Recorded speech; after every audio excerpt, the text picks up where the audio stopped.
বনজ সম্পদ রক্ষা করতে গিয়ে উল্টো আইনি বেড়াজালে এলাকাবাসীরা। জানা যায় যে কিল্লা থানার ওসি বিকাশ দেববর্মার দ্বিচারিতায় সরব হয়ে রাস্তায় নামলো এলাকাবাসীরা। দেওয়া হলো আগুন, পুরনো হলো টায়ার টিউবও।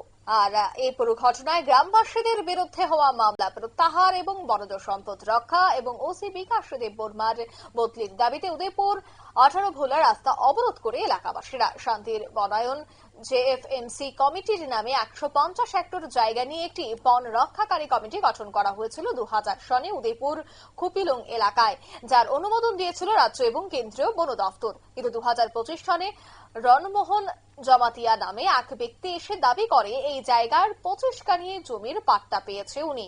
বন ধ্বংসলীলায় মেতে উঠলেন তিনি, করতে চাইলেন রাবার বাগান। তখনই বন রক্ষাকারী শান্তি বনায়ন কমিটির লোকজন বন দফতরকে সঙ্গে নিয়ে ওই রাবার বাগান লাগাতে আপত্তি জানালে 16 জন বন রক্ষাকারীর বিরুদ্ধে মামলা করেন কিল্লা থানার ওসি বিকাশ দেববর্মা। তাদের থানায় হাজির হতে নির্দেশ দিতেই ক্ষোভে ফেটে পড়েন স্থানীয় এলাকাবাসীরা। কি অভিযোগ তাদের শোনাবো।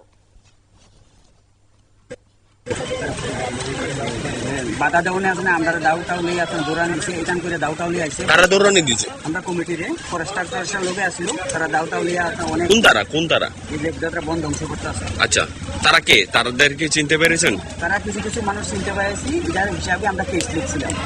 কেস লেখলে তারা কিন্তু ক্লিয়ার ওসি আমরা কেসটা লিখছি, তো তারা যাই আবার আসে না।